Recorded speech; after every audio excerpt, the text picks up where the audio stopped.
Hey guys, today we're going to be going over pretty much the entire game plan for beating mid-ladder players. So, yeah. The first and most important thing that you're going to need to beat a mid-ladder player is choosing your deck correctly. So mid-ladder players, they choose their deck very poorly. That's why you don't see them at top of the ladder. But since they choose their deck poorly, you need to make a good deck so that you can try and use the goodness of your deck to beat their high levels.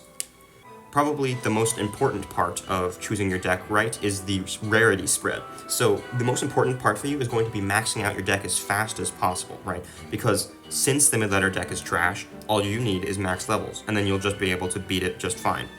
Now, of course, cards that are better underleveled, are good underleveled, is still a high priority, but the biggest priority, more than how to survive underleveled, is just get maxed as soon as possible. So what you're going to want in order to max out as soon as possible is going to be 3 of the cards in your deck being common, 2 of them being rare, 2 of them being epic, and 1 of them being legendary. You can see here in the deck that I've been using on my free-to-play account, it's not perfectly spread out. I've got 3 rares instead of 2 rares and only 1 epic. So if you look at this one, I actually had enough cards left over to max out Gob Barrel as well on top of this deck without slowing myself down at all. So it is faster if you use 2 epics, because epics are actually easier to level up than rares. You can see here I've already maxed out the 2 epics, but I'm not done with my 2 rares yet. So it goes 2 epics, 2 rares, 3 commons, and 1 legendary. I would recommend this deck, by the way. This is a very nice free-to-play deck. In terms of the champion, by the way, for rarity spread, you want to have your rarity spread out as much as you can. Don't spread across the champion. The champion takes forever to get to level 14. Because the champion, you need 20 champion cards. So unless you get a book of books, that's not happening for a good year or so. So it's generally better to just avoid the champion unless you're already at top ladder and getting all the rewards that they give you every day. The next thing that you're going to have to do is you're going to have to decide which win con you're going to be using to actually win you games. You notice here there are 4 cards. These are the 4 win cons that you can reasonably use into mid-ladder. If you're not using one of these 4, you should probably change decks. So, against mid-ladder, right, they're going to... let me explain this. When you're playing a deck, you defend, you counter-push, you attack with your counter-push. You don't just attack for no reason. There always has to be some sort of reason why your push works. And then the reason your push works is that you have a counter-push going. But mid-ladder cards, over-leveled, high damage. You're not getting a counter-push into that. So since you're not getting a counter-push, you need some sort of way to win with no counter-push. But how do you do that? Spell cycle. If you're playing a deck into mid-ladder, it's going to have some sort of spell cycle. It's toxic, but it's the only way that you'll live. So these 4 decks here, Hog, Miner, Gob Barrel, and Expo, are the 4 decks that are the best suited towards spell cycle. So, yeah, it's an unfortunate truth of playing against mid-ladder.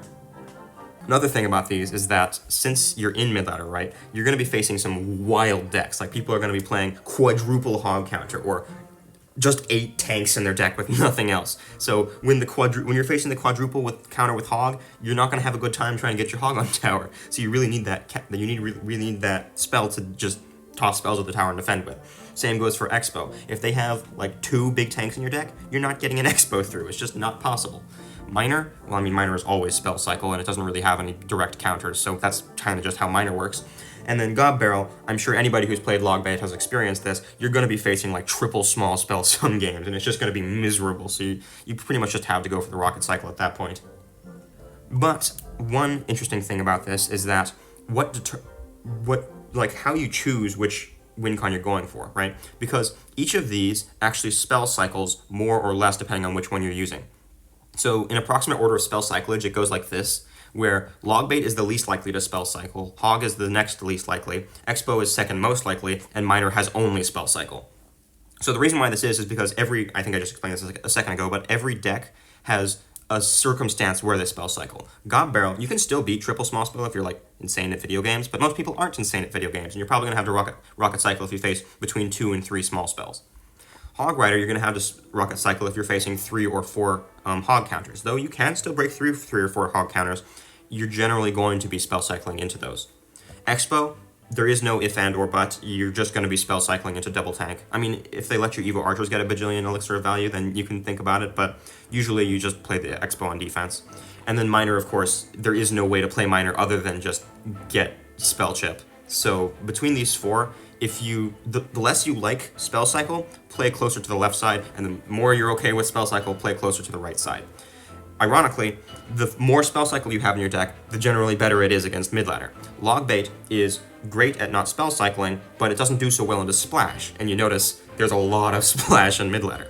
Hog, it's okay at not spell cycling, but you're going to face 20 hog counters every game. Expo, you're going to be facing a big tank every game. You're going to be spell cycling a lot, and I already said minor, it just spell cycles every match you play. For 2 extra honorable mention cards are Drill and Pigs. So Drill and Pigs are kind of similar to these.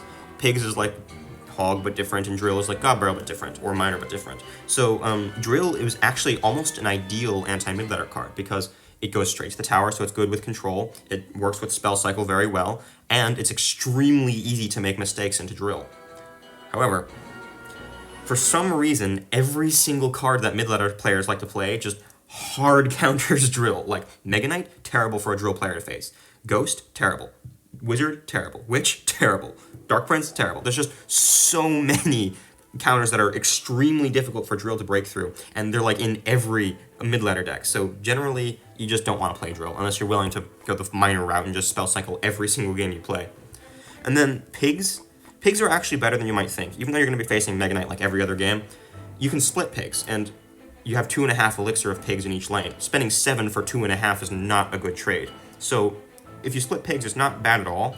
It's just that it's not as easy to play, and more importantly, the best Pigs deck right now is Queen Pigs EQ. I'm sure you know what it looks like. But that deck has no tank. Like, the tankiest unit is your Queen. And because your tankiest unit is your Queen, how are you gonna tank a Mega Knight? Mega Knight's biggest weakness is when it's being tanked for by a mini tank. But if you have no mini tank, you don't have the best counter to Mega Knight. So I cannot recommend you play Pigs, even though it probably would work. It's just extremely difficult and painful. Here's some more honorable mention cards, but these ones aren't win conditions. These are just cards that are very good into midladder. First off, Lightning. You're going to face lots of Wizard, you're going to face lots of Witch, you're going to face lots of trash players. They're going to give you lots and lots of Lightning value. Especially because Lightning has such a wide radius, they're going to go, oh no, they Lightninged my Witch, let me play it high so they can't Lightning it anymore. But even if they play it high, you can still Lightning it. They have to play it like right against the river for you to not be able to Lightning it, and most midladder players won't realize that's a thing. So if you have Lightning in their deck, they're just going to feel like their Rangers are unplayable. Plus, Lightning actually works pretty well under leveled because it does quite a bit of damage. It usually overkills Rangers. Delivery. Extra good against midladder because it's basically a second small spell and a second big spell at once. So you can like log delivery the Rangers, you can delivery a Gob Barrel. So if they're playing Logbait out of nowhere, you have an extra small spell to work with. Like if you log just because they're playing a spam deck, and then suddenly they pull out a Gob Barrel, the delivery can help you out with that. If you notice here, actually, in the deck I've been using for this account, I have both Lightning and Delivery here. So the Lightning and Delivery gives me 2 ways to kill Rangers, and the Delivery Log gives me 2 ways to kill Swarms. So this works out very nicely for me. Though, of course, Delivery slows down your cycle quite a bit. So you can see here, this deck is as heavy as Graveyard is. So it's not really Hog Cycle anymore. It's just Hog, specifically designed to beat midladder. Next up, Firecracker. Why does everybody hate Firecracker? It's not really that everybody hates Firecracker, it's that the midladder players hate Firecracker. Firecracker is actually pretty easy to play against if you know, if you count the cycle, she's very easy to play against. You go, oh, he has Firecracker in hand. 100,000% chance he's going to play it at the river right now. And then they give you 3 elixir for free and then you steamroll them. But midladder players, they don't know how to do that. They won't count your elixir, they won't try and predict anything. They'll just go, Firecracker's so annoying. And they'll also have, there's like this weird thing that midladder players do where they have arrows in hand, and then they just don't play it on the Firecracker for some reason. They're just staring at her like, go down, go down, go down. I don't want to arrows this. But, like, they don't have to save their arrows for anything else, and they're just, like, not wanting to spend their elixir for some reason. So, because of whatever nonsense brain mechanic that is, you can sometimes get absurd value out of the Firecrackers. Plus, she works pretty well in really any situation. It gets really painful once people start logging the Princess later on. But, not Princess, Firecracker later on, but when you're low level and everybody's trash, they're not going to realize they can log the Firecracker, so you can get away with some crazy plays on that. Guards. Don't use Skarmy for underleveled anymore. Skarmy, people know how to deal with Skarmy nowadays. I mean, like, you're going to be facing quadruple splash in every game. The Skarmy's not going to get you any value, so you got to switch to a different epic swarm, and that would be like Guards. Guards are an epic swarm. They survive very well, no matter what level they are. They're going to survive 6 shots into a single targeter, which is pretty good. And also, well, since they've got that shield, they'll usually survive at least 2 to 4 shots into a swarm splash card. But there is one caveat here. Underleveled guards full die to arrows, which is a huge interaction change. Arrows full kills guards that are 1 level under, doesn't full kill guards that are neutral level. So guards are relatively level dependent if you're facing arrows, but against everything else, it's a pretty solid card. Ice Spirit. Now, Ice Spirit might not seem like a good underleveled card, right? Because you're going to be facing high level towers. You can't play it at the river anymore. It's not free damage, free pressure. But here's the thing. Ice Spirit, no matter what level it is, it always freezes for 1.1 seconds, which means that it's going to be a great defense card no matter what level it is. I mean, sometimes it's not going to be a great defense card, like Spirit Fireball is supposed to kill a Musketeer, but if your Spirit is way too low level, then it's not going to kill a Musketeer anymore, and that'll get really hairy really fast. But for the most part, it's a great underleveled card. And I don't really need to explain Inferno Tower. It's Inferno Tower. Pretty much no matter what level it is, it'll do the damage it needs. Sometimes the lack of health on the Inferno Tower can come back to bite you. Like 200 health less is a full Musketeer shot, so if you end up taking a Musketeer shot on your tower every time you end up playing your Inferno Tower, it's usually because the Inferno Tower just didn't have enough health. Another thing is that, like, sometimes there will be a Mega Knight that jumps on your Inferno Tower, right? And you need the Inferno Tower to get the high damage ticks on the Mega Knight. But because of the way that the card is balanced, it will just barely get those high damage ticks on the Mega Knight before it goes down. But if it has just a little less health, suddenly it doesn't get those high damage ticks anymore, and the Mega Knight survives with like half health to annihilate the rest of your push. So, yeah, every card in this is really level dependent, but these are the least level dependent cards that I think that you'll be able to find. Here is a pretty interesting thing. Knight and Valk. As an underleveled player who is going to be maxing out, hopefully one of these decks, you're gonna have either Knight or Valk in your deck, right? And here's the thing, Knight and Valk, they are very level dependent. Both of them have many level dependent interactions, but mini tanks are great into mid-ladder players because they're just good stats for the cost. They're really just, they play a lot of Rangers, you slap a mini tank on it. They play a Mega Knight, you slap a mini tank on it. They play E-Barbs the River, you put a swarm in front and then slap a mini tank behind it. Mini tank solves all of your problems against mid-ladder, but mini tank doesn't work when underleveled. So if you are playing underleveled, you are going to have to focus every single wild card and book that you have for these tanks. Max them out as soon as humanly possible. Unless you're playing 2.6, then you can get away with like a low-level Ice Golem, but I don't know. I wouldn't recommend 2.6 for mid-ladder, honestly. The level differences can really get crazy sometimes. The only way you would win 2.6 into mid-ladder is just because people are afraid of 2.6 because it has such a reputation. So for the last, couple minutes of this episode, what I'm going to do is I'm going to take some decks, like this is minor, good Hog, good Expo, good Log Bait decks. I'm just going to anti-midladder-fy them, because you could play this into mid-ladder, you just have to be out of your mind and max level, but I'm guessing if you're low level, you're probably not crazy, insane player at the game, and you're probably not maxed. So I'm going to redesign these to be specifically good into mid-ladder. So for this minor deck, Breakers are actually very good into mid-ladder because it's only 2 elixir. People want to ignore 2 elixir, but that's 2 elixir gets you 2 rockets of damage. So you're not supposed to ignore Breakers, but mid-ladder players like to ignore Breakers. Plus, mid-ladder players tend to have a very heavy deck, so the Breakers can usually get you a positive trade on offense, which is helpful for manipulating their hand. So I'll leave Breakers in here, but these Spear Goblins and these Bats, hold on. Bats are not as bad as you might think, but we're not operating on a bait aspect here, because we're also getting rid of the Gob Hut. The Gob Hut is one of the worst anti-midladder buildings because they're going to be playing 5 splash cards in their deck at a time, so you want something that can stand up to that splash. So that's going to be something like Tesla or Inferno. If you were high level, I'd recommend that you play Tesla, but below level, put in the Inferno.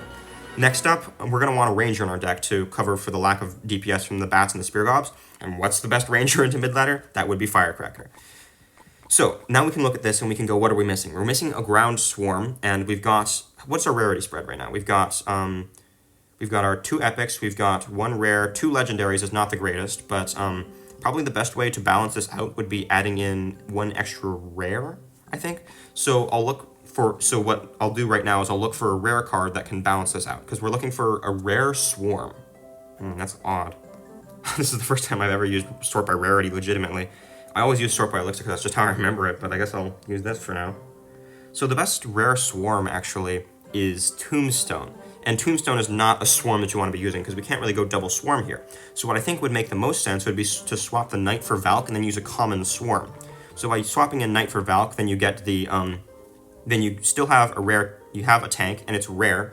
So you've balanced out the rare aspect and you can put in an extra common for your swarm. I personally like Gobs because once Gobs are level 15, they're very good into mid-ladder, but they're not good into mid-ladder until they're level 15. So if you're not going to be, like if you have another common card in your deck that you want to hard focus to level 15, don't get Gobs. If you don't have another common card in your deck that you want to hard focus to level 15, feel free to put them in. In terms of best common swarms, I'd probably have to go with Gang here, because Gang is, well, it's either Gang, Gobs, or Skellies. Skellies would be pretty solid, actually. Actually, maybe I will put in Skellies, because the thing with Skellies is that level 1 Skellies dead as zap, level 15 Skellies dead as zap. It doesn't really matter what level your Skellies are. They do a lot of DPS, so sometimes you do need that DPS, but we've got Inferno Tower in our deck, and we've already got enough splash here to cover for the DPS. We've already got enough splash to keep the swarms off the Inferno Tower, so the Inferno Tower can carry our DPS. So this is the anti-midladder-fied Minor Breakers. So actually, I was looking at the anti-midladder-fied Minor deck again, and I was realizing that 2 legendaries really is just a terrible thing to have in your deck, so I think it makes the most sense to swap out Minor for Drill. You remember I said that Drill is not the greatest into mid-ladder, but we have the breakers to get damage over the Drill, and if it really comes down to it, you have Spell Cycle as well. Plus, well, as I said, just having 2 legendaries in your deck slows down your progression so much. Because, like, if you look at my account, I've got 12 legendaries left over right now, which means that I could probably get my Minor to level 13, while my log is level 14. But here's the thing. I got a legendary book on this account, so if I didn't have that legendary book, I would be down 20 legendaries from where I am right now, which means that I would be just getting near the end of where my log would be maxed out. And that would be kind of terrible. So, like, I would have my log close to level 14, and my Minor would be who knows what level. So I can't recommend that you play 2 legendaries in one deck. This does have triple epic, but epic is still easier than rare, so it should be a relatively good deck to play. Yeah, I'd say so. It doesn't have the greatest lead-ins to it, though, because a lot of these cards you kind of unlock at the higher arenas. But that's why I'm not using it. But so I'm hoping that you guys can kind of learn from this how to build a deck that works into mid-ladder. So, like, you get the Firecracker because Firecracker is terrible for mid-ladder players to handle. You get the Inferno Tower because I like to play 20 tanks. You need either Knight or Valk, and then you need some sort of spell cycle. The next deck that we're going to be anti-midladder-fying is Logbait. So if you remember from this drill deck, the first thing that we're going to do is immediately take out the second legendary, because for as long as we can have only 1 legendary in our deck, we should have only 1 legendary in our deck.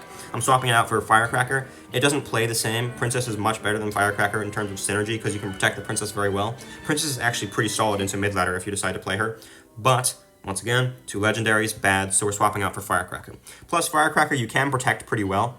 Like, you can protect a princess, and since mid-ladder players don't really know how to play into the Firecracker, you can typically get some pretty good value into it. Next up, what we're going to do is we're going to add another epic to the deck. You notice here we've already got our 3 commons. We've got, we've got 4 commons here. Maybe I should swap out one of the rarities here, but we've got 4 commons. We've got 1 legendary, 1 epic, and 2 rares. So an epic is easier to max than a rare, and Lightning is much better into mid-ladder than Rocket. So we're going to swap in the Lightning. If you remember that from a sec ago where I said that Lightning was great into mid-ladder, yes. Plus, it's way easier to use. So since you're probably learning the game, Lightning is way easier to use than Rocket. It doesn't full counter a Sparky, but you can Firecracker finish off a Sparky if you end up facing a Sparky. So Lightning the Sparky, and then Firecracker after. Typically, wait for defense, Lightning the support as well as a Sparky, instead of just lightninging the tower, because that isn't good enough value. So you do have to play a little bit different with Lightning, but it's just so much easier and typically better into mid-ladder anyway.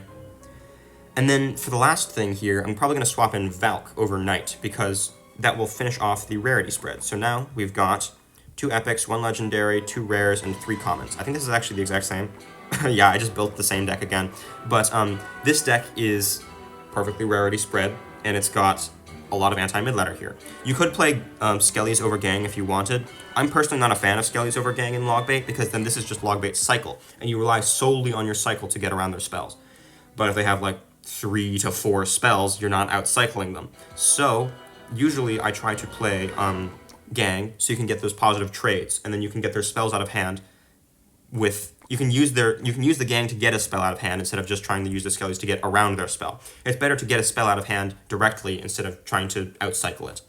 So that's why I usually prefer Gang in this sort of bait deck. It does slow down your cycle a bit, but you don't really need cycle with this kind of deck because you've got strong enough control that you don't really need the cycle to keep up. Next up is Expo. Believe it or not, there's no changes to be made here. I know that it's not got the greatest rarity spread in the world since it's got 5 commons here, so you're going to be maxing out commons for till the end of time. And it's got 1 rare, 1 epic, 1 legendary. This is pretty nicely spread out, so you'll max out the...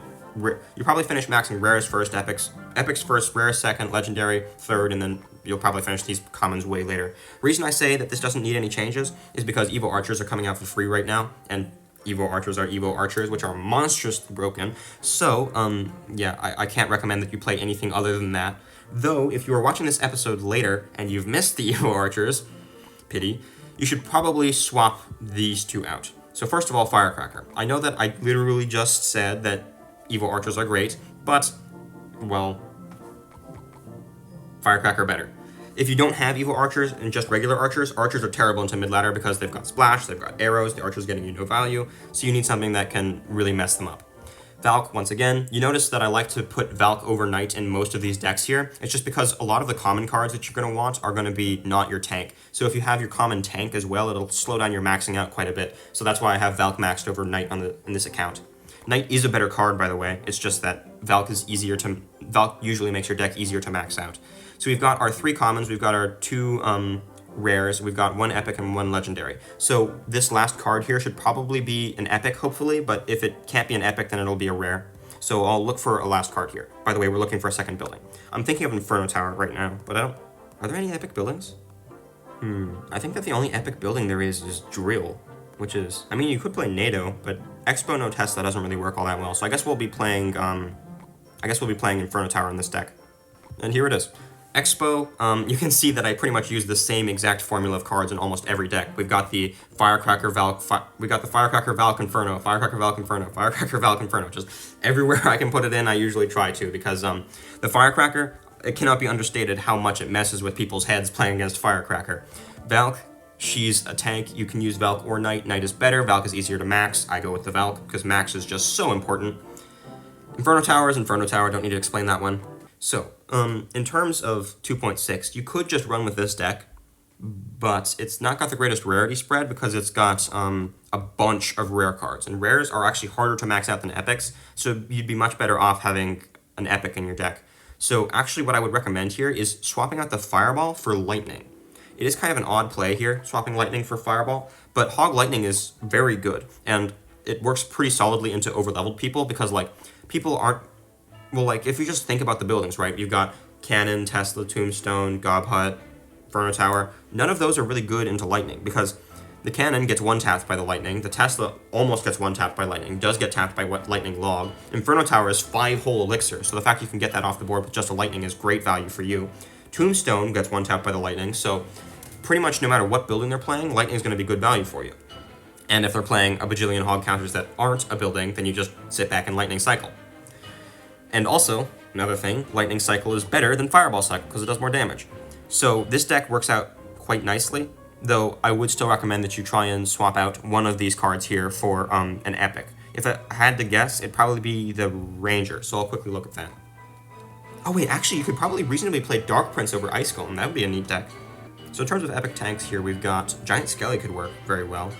P.E.K.K.A, Bowler, Prince, Rune Giant, no way. So Dark Prince or Giant Skelly? I might actually try Giant Skelly. If you remember that there used to be an old Queen Giant Skelly Hoggy Q deck. So this is a very heavy deck, but the fact that you have Giant Skelly isn't the most level dependent card in the game. Now, of course, it's got like one specific interaction here where 276. If it's low enough level and it doesn't one-tap stab gobs anymore, that can become a nuisance real quick. But the fact that it's so good at blocking a lane means that it'll do pretty solidly into mid-ladder players. Like, it doesn't... Over-leveling won't make them not take the Skelly death damage, so it'll just work out pretty nicely for you. So I think that this might actually be the best anti-mid-ladder, like, Hog cycle deck. Of course, I still prefer my version because I've got Delivery in here to deal with the double Rangers, and I've got all of this. But if you do want to play a Cannon Hog deck, this is the way I would go. Though, I'm going to give you caveats because I don't like Cannon. The reason I don't like Cannon is because when you're under-leveled, Cannon has very specific interactions. Like Hog versus Cannon, I'm pretty sure it'll show in this. Here it is. So Hog versus Cannon. The Cannon just barely survives 2 Hog Rider hits here. You see that? So if you have a Cannon that's 1 level too low, it doesn't survive that second Hog hit. It just gets killed immediately. And that might not seem like a big difference, but that is a huge difference. Surviving 3 shots to surviving 2 shots is a 50% decrease in health. 50%. That's humongous, especially when you're playing Cycle and you need all of the interactions to go your way. So Cannon is kind of good into mid-ladder because it's a building and it's cheap. So since it's cheap, you don't need it to have that big of an effect. So even if it doesn't have that big of an effect, it doesn't really cost you all that much. But at the same time, you're playing Cycle, you need overpowered cards, and the Cannon is not overpowered when it's under-leveled. So, I don't know. This is a decent mid-ladder deck. You could get to 9,000, 10,000, 15,000 with this, but it's a little difficult. This is very nicely rarity spread, though, because we've got the double rare, double epic, triple common. I mean, yeah. Double epic, 1 legendary, triple common. So, yeah. I'm not telling you guys that you must use one of these 4 decks, of course. You feel free to go about it whatever way you want. Just remember that whatever your deck you're playing, try to have the rarity spread out very nicely. Try to have a big spell. Try to have Firecracker. And, that's pretty much it. So at the end of the last free-to-play episode, I actually said that I probably wasn't going to make another free-to-play episode until I get another card level up, because the levels were feeling terrible, but, I don't know, just for the sake of it, at the end of this episode, I'll play 1 extra game with my anti-midladder Hog deck. Alright, so, level 14 Princess Tower, he's got a level 14 King Tower, which means that he had the ability to get a level 15 Princess Tower, but he decided not to, which tells me that he has no idea what he's doing, which is very good for me. Level 15 Hog is not a good sign, because it's level 15 Hog, Hog versus Hog, Giant Skelly, interesting. I'm pretty sure I still have to Inferno Tower his Hog, and then just Valk Gob's Firecracker his Giant Skelly. It'll depend what other cards he has in his deck. Free lightning value for me, very nice. I'm going to hover my log just in case he's playing Clone. I can't really trust that all the interactions will go my way here. Interesting. Wait, that dies too soon. That doesn't die too soon. Just barely got that down in time. I hardly reacted with that delivery there because I forgot that. Like, I saw the Bandit, but my mind didn't process. Okay, Bandit, better delivery. Oh, man. Okay, this is interesting. Hog Pigs. I don't love to see that at all. I can only Inferno Tower 1 of them, but Inferno Tower is only good against Hog anyway. So, I took negative trade on that. He played Valk the River, gave me 4 elixir for free. I'm going to Hog this instead of Valking, because I want to save my Valk for his Giant Skelly and his Bandit. He has to play something on my Hog, and whatever he plays on my Hog goes into the Firecracker. Or he can just give up all of that Hog damage. That's fine by me. So, here, you can see why Firecracker is so good against mid-ladder. He was so afraid of the Firecracker getting damaged that he let go of, like, 1/3 of his tower. So, he should have just played the Wizard early and then let the Firecracker get a tiny bit of chip, because it would have been a tiny bit of chip, like maybe 150, 160 damage at the most. But instead, he decided to give up 3 Hog shots for it. He's giving me a free Valk here, very nice. This is one reason I like Valk over Knight in these decks, because they like to spam the river a lot, and Knight wouldn't have done nearly as well here. I would have had to play Knight Gobs, and that would have been 1 less elixir, and force my Gobs out of hand. So, I'm going to Inferno Tower and Gobs this. It's a little bit aggressive, playing 7 for his 4, but by protecting my Inferno Tower here, he can't go for his pigs for a while. Protecting your building, that's crazy, he just gives me another 4 elixir like that, okay. But protecting your buildings is one of the greatest plays you can do against mid-ladder, because it slows down the game a lot. They don't know how to play slow, they can only play at the river all the time. That's another reason why Expo is very good into mid-ladder, actually. Well, since my Firecracker is level 15, it actually full defends that Wizard there. I played my Valk to the side, I forgot that my Inferno Tower was about to die there, that's kind of my fault. I'm going to take quite a bit of damage from these pigs because I didn't have my Valk on point. I will actually Hog this because he's going to play that, and I can Firecracker with this. He hasn't shown me a spell yet to kill my Firecracker with. I can Lightning on offense here, because I'm hitting both of the cards that I need for value, but I'm hitting them on offense, so just extra value then. Probably Gobs here, protect my Firecracker. The Firecracker will finish off everything else, very nice. He can't Pigs yet, because I've still got the Firecracker on the board. Firecracker dies to the Giant Skelly Bomb, Valk the Pigs, or Inferno Tower the Hog. There's the Hog. Just Log, protect my Inferno Tower. Perfect Log timing after the Hog raises his hammer so that it gets 1 less shot. Okay. He hasn't shown me arrows yet. Still think he has nothing from my Firecracker, so I'm going to just keep on playing these in the back as often as I can. Okay, looks like I'm going to get a nice lightning off on this push. I'm probably going to... Whoa! Okay. Delivery, and then Log. I decided to save my lightning for offense here, because I'm guessing that he's going to be down enough elixir. I'm going to get something going, hopefully. No, overlevel Bandit kills everything. Okay, that's fine. I had to Hog this, stop that from getting a dash on my tower. He's going to take a little bit of damage here, because he doesn't have any buildings in his deck. I can't lightning that. I really want to lightning that, but I'm down levels, so I can't get away with some plays that would normally be good. Wait, he can actually rocket that, so I have to gobs this. I forgot that he's playing Hog, Pig's Rocket. Alright. So, Witch, Wizard, Giant, Skelly, Valk, Rocket. Is that all I've seen? Bandit? That's 6 of his 8. How have I only seen 6 of his 8 cards so far? That's a nice lightning value for me. Pop. Oh, it actually lightning blocks my tower. The tower, that's kind of unfortunate.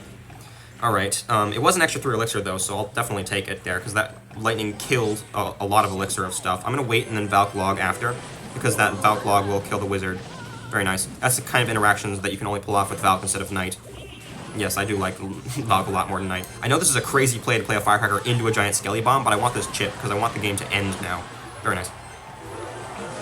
So, I'm hoping that after you guys have seen this video, you kind of get the gist of how to build a deck into mid-ladder, how to play a deck into mid-ladder.